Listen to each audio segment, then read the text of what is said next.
Dernièrement, suite à une expérience personnelle, je me suis rendu compte que nous, les êtres humains, avons vraiment tendance à sous-estimer la portée positive de nos actions, de notre simple existence, parce que nous n'avons généralement pas ou très peu de feedback de la part des autres. Or, cette absence de retour positif fait que nous doutons de la portée de ce que nous sommes. On ne mesure pas forcément l'impact positif que ça peut avoir et on en vient à douter de notre valeur et plus généralement du sens de notre vie sur Terre. Alors aujourd'hui, j'aimerais vous partager quelques petites réflexions à ce sujet et surtout 2 films extrêmement inspirants pour retrouver cette valeur et le sens de sa propre existence.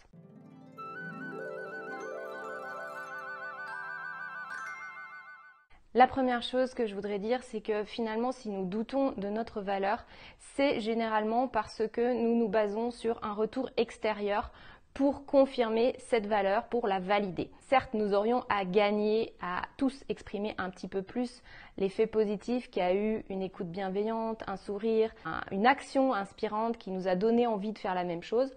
Mais ce manque de retour de l'extérieur est peut-être une bonne chose puisqu'il nous oblige à nous tourner vers l'intérieur et à nous donner à nous-mêmes cette validation, cette reconnaissance que nous attendons tellement de l'extérieur. Alors oui, c'est un véritable exercice de musculation intérieure au début, d'arriver à se réhabituer, à se donner à soi-même cette validation, cette reconnaissance pour continuer à aller de l'avant. Mais en tout cas, dans cette vidéo, je veux surtout vous partager 2 films qui peuvent vous aider à retrouver le sens de votre valeur et surtout de votre propre vie.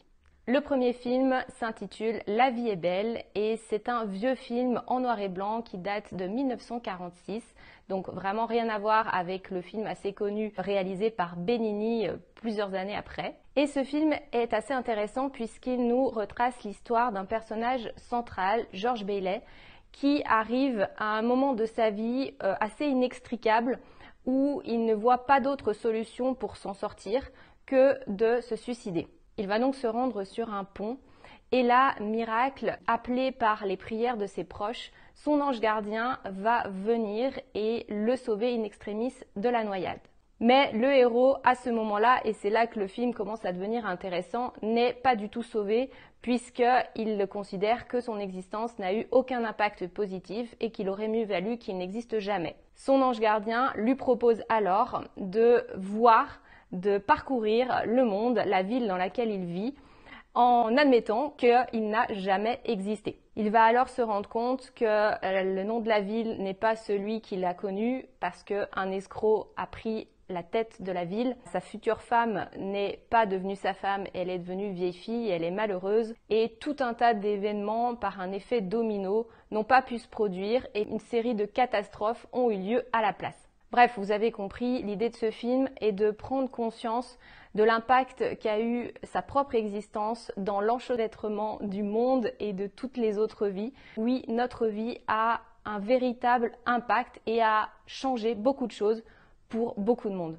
Bref, je vous encourage à emprunter le DVD à la médiathèque pour le visionner en entier. Je pense que ça vaut vraiment le coup. Le second film est en fait une interview d'Anne Givaudan, qui est l'auteur de nombreux livres, en particulier un qui s'appelle La rupture de contrat.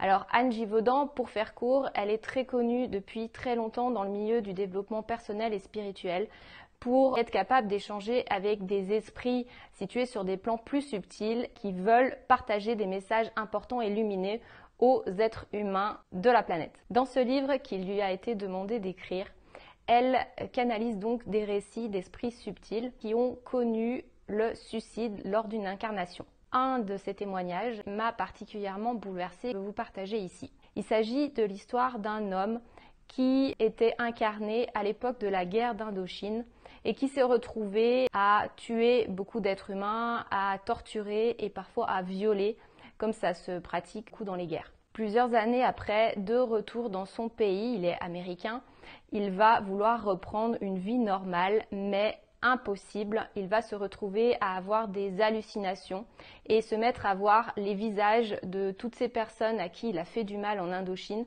se greffer sur les visages des êtres humains qu'il croise dans la rue ou voilà dans sa vie quotidienne.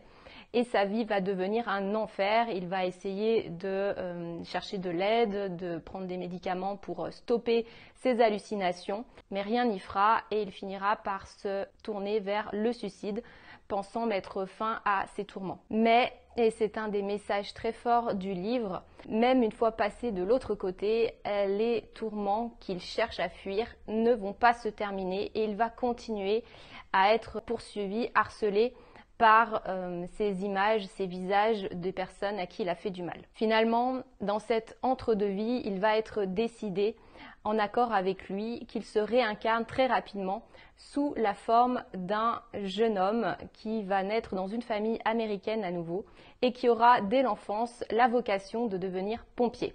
Dès la vingtaine, il va alors se retrouver en tant que pompier dans cet événement qu'on a tous connu, c'est-à-dire l'effondrement des Twin Towers à New York. Et là, il va en fait sauver des vies autant qu'il peut, certainement autant, voire plus qu'il n'a retiré au cours de son incarnation précédente.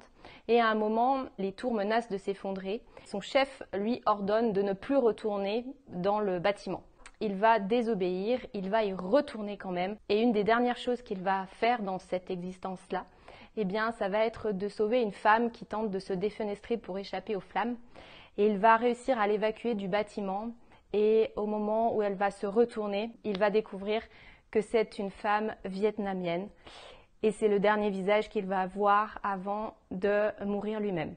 C'est un témoignage complètement bouleversant que je vous invite d'ailleurs à écouter de la bouche directement d'Anne Givaudan. Je mettrai le lien dans l'article relié sur le blog. Et ce que ce témoignage met en lumière, c'est le fait que notre incarnation a parfois des raisons qui nous dépassent, comme là, la réparation de choses terribles commises par le passé, mais aussi l'amélioration constante de qui l'on est à l'intérieur et une fusion progressive de notre personnage avec la lumière divine qui l'habite. Voilà, j'espère que ces partages sur la valeur de l'être humain, sur le sens de l'existence, vous aura aidé. C'est encore assez vulnérable pour moi de partager sur ces sujets-là à l'époque à laquelle on vit, où ce n'est pas encore socialement très admis.